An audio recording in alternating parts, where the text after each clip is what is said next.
Hello मेरे भाइयों, कैसे हो आप लोग। Welcome to back my channel math by Veer. तो हम लगातार जो प्रैक्टिस सेट अभी कंटिन्यू कर रहे हैं यूपीएसआई के 3 बेस्ट कॉन्सेप्ट, जिनकी जो मैं 3 क्वेश्चन ला रहा हूँ उनकी बेस्ट ट्रिक जो एग्जाम ओरिएंटेड होते हैं, एआई इंक्लूडेड भी ला रहा हूँ ताकि आपको एग्जाम में हूबहू ऐसे क्वेश्चन मिले। और मैं प्रीवियस ईयर के आधारित पर ही क्वेश्चन ला रहा हूँ, ठीक। तो यहाँ पर हम क्वेश्चन को बिना देरी किए हुए स्टार्ट करते हैं। जैसे यहाँ पे कह रहा है, एक समलंब की दो समांतर भुजाओं की लंबाई 10 मीटर और 20 मीटर है तथा इसकी ऊंचाई 8 मीटर है, तो समलंब चतुर्भुज का क्षेत्रफल ज्ञात कीजिए। इसके लिए एक आपका डायरेक्ट फार्मूला होता है और बहुत सिंपल होता है, जैसे मैं आपको समझा भी रहा हूँ। जैसे मैंने कहा ये ट्रिपेजियम है, ठीक है। तो जो समलंब चतुर्भुज होता है उसे इंग्लिश में कहते हैं ट्रिपेजियम। जैसे मैंने कहा इस तरह का समलंब चतुर्भुज है और इसकी दो समांतर भुजाएं होती हैं, जो दो साइडें होती हैं वो समांतर होती हैं और जो दो साइड होती हैं वो समांतर नहीं होती हैं। तो यहाँ पर जो कह रहा है, एक समांतर साइड है वो कितनी है 10 और जो दूसरी समांतर साइड है वो कितनी है 20, ठीक। अब कह रहा है इनकी जो बीच की ऊंचाई है वो कितनी है 8। तो यहाँ पे बीच की ऊंचाई कितनी है, ये वाली 8। ध्यान देना, समांतर भुजाओं की जो ऊंचाई होती है वो हर जगह पे क्या होती है, इक्वल होती है। बशर्ते आप यहाँ पे ना आए इस जगह, क्योंकि यहाँ पे लाइन क्या होने लगी, आपकी स्लैंट होने लगी। अब क्वेश्चन के यहाँ पे फार्मूला क्या होता है, 1/2 मल्टीप्लाई हाइट और जो दोनों समांतर साइड हैं इन दोनों का सम, 10 का और 20 का, 10 20 का सम कर दोगे तो कितना हो जाएगा 30, ठीक है। अब यहाँ पे h है, इसलिए कि हाइट क्या दी है 8, तो यहाँ पे 8 रख दो। यहाँ से 2 से काटा तो कितने बार है 4 बार में। अब 4 3 जा 12, 120 कितना आ गया 120। हमें क्षेत्रफल पता चल गया कितना है 120, ठीक है। ये आपका एडवांस चैप्टर में आता है और एडवांस में आपको पता है कि फार्मूले अगर आते हैं तो बहुत ईजी से होते हैं, वरना फिर हमें कॉन्सेप्ट लगाने पड़ते हैं। अब यहाँ पे जैसे मैंने कहा 1/2 हाइट इंटू जो दो पैरेलल साइडों का सम, बहुत ईजी होता है, ज़्यादा कठिन नहीं है। अब मैं आपको कहूँ यहाँ पर दूसरा तरीके से क्वेश्चन को क्या कह सकता है, जैसे पिछले साल ये आया है तो अगले साल आपको क्या कह सकता है। जैसे मैंने कहा कि ये आपकी दो पैरेलल साइड है ये वाली, और कह देगा कि ये वाली 10 है, ये वाली 20 है, ठीक है। अगर ये वाली 10 है, ये वाली 20 है, और कह देगा यहाँ पे हाइट निकालो, ठीक है। और आपको ये वाली साइड एठो दे देगा। जैसे मैंने कहा ये वाली साइड आपको दे दिया, कुछ भी दे देगा। जैसे मैंने कहा ये दे दिया आपको 5, ठीक है। तो आपको क्या करना है, ये 10 है तो यहाँ से यहाँ तक भी क्या होगी 10, और कहते हैं कि ये दोनों दो साइड हैं ये वाली कितनी है 5 5 है।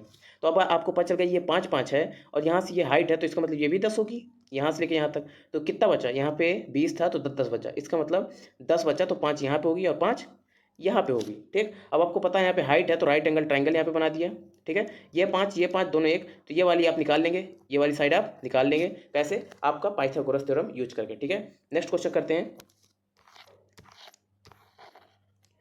नेक्स्ट क्वेश्चन आपका परसेंटेज से है और ये क्वेश्चन बहुत बार पूछा जाता है। मैं कहूँ तो हर एग्जाम में आपको मिलता ही मिलता है। जैसे मैंने कहा ये वाला क्वेश्चन आपको मिला है एसएससी जीडी कांस्टेबल। अब मैं इसको हूबहू उठा के यहाँ पे ले आया हूँ। एसएससी जीडी कांस्टेबल में आपका डेट भी देख लो और सेकंड शिफ्ट में आया हुआ क्वेश्चन है, बहुत बार आता है ये। जैसे मैंने कहा रोहित ने किसी संख्या को 2 से भाग करने के बजाय 2 से गुणा कर दिया, तो परिणामी संख्या उसकी मान का कितना परसेंट है। तो कुछ नहीं होता, आप इसको एक संख्या मान लो, कोई भी अपने आप मान लो। मैंने कहा 6 मान लो, लेकिन 2 से कटनी चाहिए, ठीक है। 6 मान लो, 8 मान लो, 10 मान लो, कुछ भी मान लो। तो मैं इतना बड़ा नहीं मान रहा हूँ, मैंने कहा कि मैं कोई संख्या 10 मान लिया, ठीक। अब 10 से मुझे 10 में 2 से भाग देना चाहिए, पहले लिखा ना यहाँ पे ये लिखा ना 2 से भाग देना चाहिए। तो आपने यहाँ 2 से भाग दिया, आप कितना आया 5, आपका आंसर 5 आना चाहिए। लेकिन आपने 10 में 2 से गुणा कर दिया, ये लिखा है यहाँ पे, आपने 10 में 2 से गुणा कर दिया, तो अब कितना आ गया 10 दूनी 20। मतलब यहाँ पे आपका आंसर 5 आना चाहिए था, लेकिन आपने उससे और एक्स्ट्रा लिया है, कितना लिया है 20 लिया है। तो ये परिणामी जो मान है, ये जो परिणामी मान आया है, ये प्रारंभिक मान का कितना है। तो आपने कहा कि जो अभी जो परिणाम आया है वो प्रारंभिक मान का मतलब 5 का कितना परसेंट है, मल्टीप्लाई 100, 5 से काटा 5 को 20 और कितना आ गया 400, 400 आ गया, ठीक है। बहुत ही इजी से समझाया मैं आपको, बहुत ही सिंपल मेथड से भी आपको समझ में आ जाना चाहिए कि पहले बोला है कि 2 से भाग देना है, लेकिन 2 से गुणा कर दिया, तो यहाँ पे जरूरी नहीं है कि 10 ही मानो, यहाँ पे आप 4 भी मान सकते हो। 4 को 2 से भाग देना चाहिए तो 2 आना चाहिए, लेकिन आपने 4 को 2 से गुणा कर दिया तो आपका आंसर 8 आ गया, ठीक। तो परिणामी मान 8 है और 2 का कितना परसेंट है, जब आप 2 से काटेंगे तो 4 और डबल 0, 400 यहाँ पे भी आंसर आ गया। नेक्स्ट क्वेश्चन करते हैं। नेक्स्ट क्वेश्चन, ये तो भाई पूछो ही मत, ये तो आप लोगों को ही पता है, जब आप मॉक देते हो तो आपको भी पता है कि ये क्वेश्चन कितना पॉपुलर है। और ये क्वेश्चन कुछ लोग ये क्वेश्चन बहुत लोग एक्स से मान के करते हैं, एक्स और वाई मान के करते हैं। मान लेंगे एक्स से मुर्गे हो गए और वाई गाय हो गए, तो ऐसा कुछ भी नहीं करना आपको, सिंपल सा मेथड मैं बता रहा हूँ। कह रहा है some cows are some peacocks are, कह रहा है रोमिंग इन ए फील्ड, चल रहे हैं, and total numbers of heads 50 and the total numbers of legs 170, then how many cow are there. हमें गाय की मात्रा पूछ रहा है कि मतलब गाय कितने हैं, ठीक है।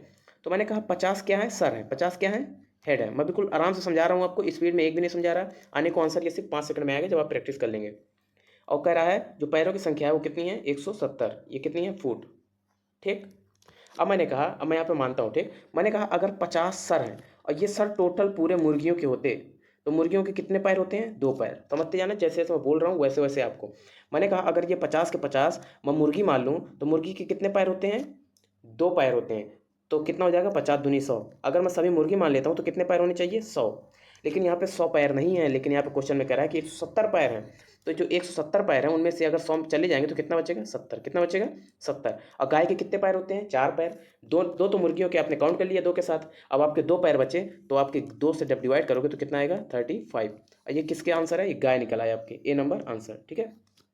अब नेक्स्ट, अगर आपको मुर्गियाँ निकालनी है तो 35 आपने गाय निकाल ली है तो मुर्गियाँ कितनी बची, क्योंकि 50 सर थे तो मुर्गियाँ कितनी बची, 15।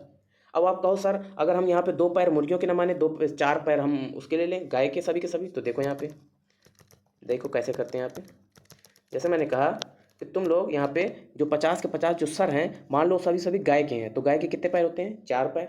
अगर सभी के सभी गाय होंगी तो कितने पैर होने चाहिए, 5 को 20, 200 पैर होने चाहिए। लेकिन पैर हैं कितने, सिर्फ 170। इसका मतलब जो 30 पैर हैं वो आपने एक्स्ट्रा ले लिए हैं, क्योंकि 30 पैर तो गाय के है ही नहीं है, 30 पैर किसके हैं, मुर्गियों के। तो 2 से आपने डिवाइड कर दिया तो कितना आ गया, 15। देखो यहाँ से भी आ गया ना, मुर्गियाँ निकालना हो तो कितना है, 15। गाय निकालना होगा तो 50 से 15 घट जाएगा, कितना आएगा, 35। दोनों मेथड से आपको बता दिया। एक्स वाई मान के नहीं करना है आपको, बहुत ही सिंपल मेथड से ये क्वेश्चन हो जाएगा। ठीक है।